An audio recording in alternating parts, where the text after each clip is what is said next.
Hello दोस्तों, नमस्कार। मैं प्रिंस और आप देख रहे हैं स्कोर मोर। चलिए हम लोग आज सामान्य विज्ञान की शाखा में देखेंगे प्रमुख नियम और सिद्धांत। यानी कि आप लोग जितने नियम विज्ञान के जानते होंगे, चाहे वो पास्कल का नियम हो, हुक का नियम हो, या फिर आर्किमिडीज का सिद्धांत हो, संवेग संरक्षण का सिद्धांत हो, इस तरह के जितने भी आप लोग थ्योरी लॉज वगैरह जानते हैं, उन सबको हम लोग एक वीडियो में देखने वाले हैं। चलिए हम लोग वीडियो का स्टार्ट करते हैं। यदि आप इस चैनल पर नए हैं तो जाकर सबसे पहले चैनल को सब्सक्राइब कर लें, इस वीडियो को लाइक कर दें, अपने दोस्तों तक शेयर कर दें और फिर आगे वीडियो का आनंद उठाएं। देखिए, इसमें हम सब लोग बस एक बार पढ़ेंगे और सबको याद कर लेंगे। क्या है हमारा पहला थ्योरी? पास्कल का नियम। ये पास्कल ने किसके रिगार्डिंग नियम दिया था? तो द्रव में संतुलन, यानी कि किसी बर्तन में यदि आप द्रव रखते हैं तो वो चारों तरफ बराबर मात्रा में दबाव लगाएगा। यही नियम किसका था? पास्कल का। देखिए, संतुलन में द्रव का दबाव चारों तरफ बराबर होता है। अब आगे आते हैं हम लोग हुक के नियम कर। हुक ने क्या नियम दिया था? तो प्रत्यास्थ सीमा के अंदर प्रतिबल सदैव विकृति के समानुपाती होता है। यह था हुक का नियम। अब आगे पूछा जाता है आपसे आर्किमिडीज का सिद्धांत क्या था?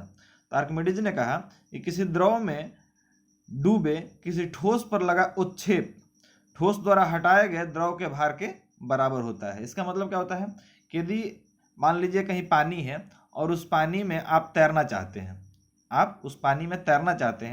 तो आप उस पर तभी तैर पाइएगा जब अपने भार के बराबर वहां से पानी को आप हटा पाइएगा। ठीक है, सिंपल सा यही लॉजिक था इसमें कि कोई भी वस्तु किसी द्रव पर तभी तैर पाती है जब अपने भार के बराबर वहां से पानी को हटा पाती है, अपने भार के बराबर वहां से द्रव को हटा पाती है, तभी वो पे तैर पाती है। यही है आर्किमिडीज का सिद्धांत। अब आगे आते हैं हम लोग बॉयल के सिद्धांत पे। बॉयल ने क्या सिद्धांत दिया कि किसी निश्चित तापक्रम पर किसी गैस को दे दी गई मात्रा का आयतन उसके दाब के व्युत्क्रमानुपाती होता है। फिर से एक बार इसको देखेंगे। बॉयल का नियम, किसी निश्चित तापक्रम पर किसी गैस को दे दी गई मात्रा का आयतन उसके दाब के व्युत्क्रमानुपाती होता है। अब हम लोग बढ़ते हैं अभी न्यूटन के गति नियम पे। तो आपको सबको पता होगा, आप बचपन से ही पढ़ते आ रहे हैं, क्लास 7-8 से ही, कि न्यूटन के 3 नियम है गति के। कौन कौन से? तो प्रथम नियम के बारे में आते हैं। यदि कोई वस्तु अपने अवस्था में बनी हुई है या फिर गति कर रही है तो वह तब तक उस अवस्था को बनाए रखना चाहती है जब तक उस पर कोई बाहरी असंतुलित बल काम न करे। जैसे कोई वस्तु चल रही है तो चाहिए कि चलते रहे जब तक उस पर कोई बाहरी बल न लगे, या कोई वस्तु रखी हुई है तब तक रखी रहेगी जब तक उस पर कोई बाहरी बल न लगे। तो ये था आपका न्यूटन गति का प्रथम नियम। इसी न्यूटन गति के प्रथम नियम से ही जड़त्व का नियम निकल करके आता है। बढ़ते हम लोग द्वितीय नियम की ओर। तो इसमें कहा गया कि संवेग में परिवर्तन की दर आरोपित बल के समानुपाती एवं परिवर्तन उसी दिशा में होता है जिस दिशा में बल आरोपित किया जाता है। यानी कि जिधर से बल लगाया जाएगा उसी तरफ में ये जो है रिएक्ट करेगा। तो ये था नियम किसका? संवेग संरक्षण, द्वितीय नियम न्यूटन गति का। इससे बल का फॉर्मूला आपको निकल के आता है, इससे बल की परिभाषा मिलती है, इससे बल का फॉर्मूला निकल के आता है द्वितीय नियम से। अब हम बढ़ते हैं तृतीय नियम की ओर। तो इसमें कहा गया प्रत्येक क्रिया के विपरीत और बराबर प्रतिक्रिया होती है। यानी आप जितने तेजी से किसी को चमाटा मारिएगा उतने ही तेजी से आपके हाथ में भी चोट लगेगा। तो ये होता है न्यूटन का तृतीय नियम। तो ये तीनों आप समझ गए होंगे। बढ़ते हैं हम लोग आगे। संवेग संरक्षण का क्या सिद्धांत है? तो इसमें कहा गया है जब दो या दो से अधिक वस्तुएं एक दूसरे के साथ परस्पर क्रिया करती हैं एवं कोई भी बाह्य बल नहीं लग रहा है तो कुल संवेग सदा उसमें संरक्षित रहता है। जैसे रॉकेट की उड़ान, रॉकेट जब नीचे से उड़ता है तो उसका जो ईंधन जल रहा होता है वो नीचे की तरफ प्रेशर लगा कर ईंधन को फेंकता है, और उसमें जितना तेजी से नीचे फेंकता है उतना ही तेजी से वो रॉकेट जो है आगे बढ़ते चल जाता है। तो इसीलिए इसमें कहा गया कि जब दो या दो से अधिक वस्तुएं एक दूसरे के साथ परस्पर क्रिया करती है और कोई भी बाह्य बल नहीं लग रहा है तो उनका कुल संवेग सदा संरक्षित रहता है। न्यूटन का गुरुत्वाकर्षण नियम क्या है? तो इसने कहा है कि दो पिंडों के बीच कार्य करने वाले बल का परिमाण जो होता है वो पिंडों के द्रव्यमान के गुणनफल के समानुपाती तथा उनके बीच की दूरी के वर्ग के व्युत्क्रमानुपाती होता है। अब आगे हम लोग बढ़ते हैं चार्ल्स के नियम की ओर। चार्ल्स के नियम में क्या कहा गया है कि यदि दाब नियत हो, दाब कांस्टेंट हो, तो गैस का आयतन परम तापक्रम का समानुपाती होता है। इसमें क्या कहा गया है चार्ल्स के नियम में? दाब नियत हो। आगे और आएगा नियम। तो गैसों का गति सिद्धांत क्या है?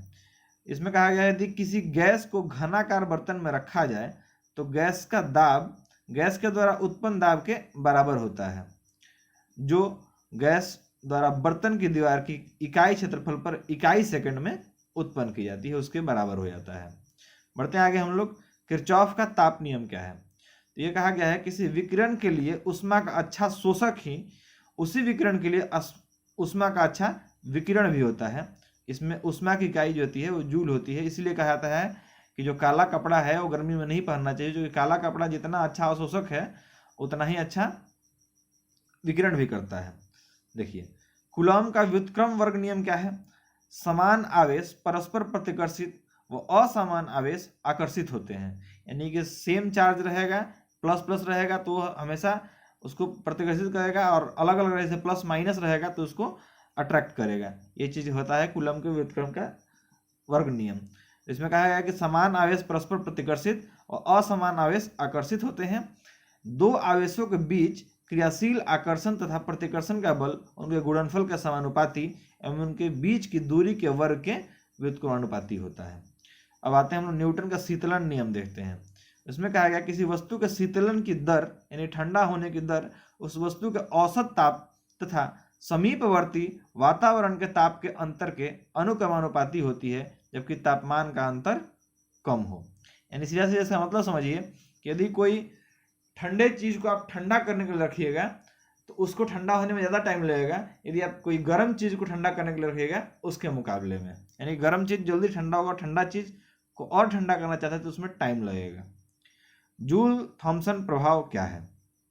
तो इसमें कहा गया है किसी गैस के प्रभाव को किसी दबाव के अंदर किसी छिद्र युक्त माध्यम में मुक्त रूप से फैलने दिया जाए तो गैस के तापमान में अंतर जूल थॉमसन प्रभाव कहलाता है। यह प्रभाव शीतलन में प्रयुक्त होता है। कहाँ प्रयुक्त होता है? यह प्रभाव शीतलन में प्रयुक्त होता है। डॉपलर का प्रभाव क्या है? डॉपलर नियम ये ध्वनि संबंधित है। यदि ध्वनि स्रोत तथा श्रोता के मध्य सापेक्ष गति हो रही हो तो श्रोता को स्रोत की आवृत्ति बदलती हुई प्रतीत होती है। इस घटना को डॉपलर प्रभाव या डॉपलर का नियम कहते हैं। एक एग्जांपल समझिए, यदि मान लीजिए आप हॉस्पिटल के दरवाजे पर खड़े हैं और बाहर रोड से आपके पास एम्बुलेंस आ रही है, तो एम्बुलेंस जितने जोर से सायरन बजाएगी उसका आवृत्ति लगातार चेंज होता रहेगा, आपके कानों तक ज़्यादा सुनाई देगा। तो यही इफेक्ट जो आपको आपके कानों पर पड़ रहा है यही है डॉपलर इफेक्ट। ओम का नियम क्या है? यदि किसी चालक की भौतिक अवस्थाएं अपरिवर्तित रहें तो उनके सिरों पर लगाए गए विभवांतर तथा उसमें प्रवाहित विद्युत धारा की निष्पत्ति नियत रहती है। ये आप लोग बचपन से ही पढ़ते रहे हैं, ये आपको समझ में आ गया होगा। उष्मागतिकी का नियम क्या है? उष्मागतिकी के दो नियम। प्रथम नियम, एक यांत्रिक क्रिया में उत्पन्न उष्मा किए गए कार्य के समानुपाती होता है। उष्मागतिकी का प्रथम नियम ऊर्जा संरक्षण को भी दर्शाता है। द्वितीय नियम क्या है? इस नियम के अनुसार उपलब्ध उष्मा के संपूर्ण भाग को यांत्रिक कार्य में बदलना संभव नहीं है, परंतु इसके एक निश्चित भाग को कार्य में बदला जा सकता है। अर्थात उष्मा अपने आप निम्न ताप की वस्तु से उच्च ताप की वस्तु की ओर प्रवाहित नहीं हो सकती। ये उष्मागतिकी का द्वितीय नियम है। बढ़ते हैं हम लोग ऊर्जा संरक्षण के सिद्धांत की ओर। ये ऊर्जा मतलब ये उसमें आपके पहले नियम में ये मिला होगा जो उष्मागतिकी का पहला नियम था। ऊर्जा संरक्षण के सिद्धांत में कहा गया है ऊर्जा का न तो निर्माण होता है न ही विनाश, अर्थात कोई भी पिंड कुल ऊर्जा हमेशा नियत होती है, इसका केवल एक से दूसरे रूप में रूपांतरण होते रहता है। अब एक मोस्ट इंपॉर्टेंट रूल की ओर आते हैं, बर्नौली का प्रमेय क्या है? इसमें कहा गया है जब कोई असपिंड और अश्यान द्रव अर्थात आदर्श द्रव किसी नली से धारा रेखीय प्रभाव में बहता है तो उसके मार्ग के प्रत्येक बिंदु पर इसके एकांक आयतन या एकांक द्रव्यमान की कुल ऊर्जा जो होती है नियत रहती है। केपलर का ग्रहीय गति के नियम कितने हैं? तो इसके तीन नियम है। एक्चुअली यहाँ पे एक दिया गया है कि सूर्य के चारों ओर चक्कर लगाने वाले ग्रहों का पथ जो होता है वो दीर्घवृत्तीय या अंडाकार होता है। रदरफोर्ड का नाभिकीय नियम क्या है? तो इस सिद्धांत के अनुसार परमाणु के अंदर का अधिकांश भाग कैसा होता है? खाली होता है तथा परमाणु गोलीय होता है और नाभिक का आकार परमाणु के आकार की तुलना में अत्यंत छोटा होता है। दाब का नियम क्या है?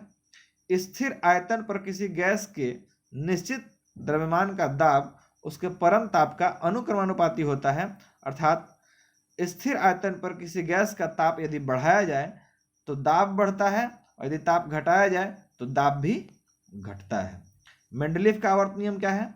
यदि तत्वों को उनके बढ़े हुए परमाणु भारों के क्रम में सजाया जाए तो उसकी एक निश्चित संख्या के बाद लगभग समान गुण वाले तत्व पाए जाएंगे, मेंडलीफ ने कहा था। और इसका जो बनाया गया पीरियोडिक टेबल था वो सक्सेस नहीं हो पाया, उसके बाद हम लोग मोसले का ही पढ़ते हैं। ये आधुनिक आवर्त नियम क्या है? तो तत्वों के भौतिक एवं रासायनिक गुण उनकी परमाणु संख्या के आवर्त फलन होते हैं, और मेंडलीफ ने कहा था कि परमाणु द्रव्यमान के आवर्त फलन होते हैं, लेकिन परमाणु द्रव्यमान के आवर्त फलन नहीं होते हैं। तो अभी आधुनिक आवर्त सारणी चलती है। तो उम्मीद है कि आपको ये वीडियो समझ में आया होगा। तो अपने दोस्तों को जरूर शेयर कर देना, चैनल को सब्सक्राइब कर लेना। धन्यवाद।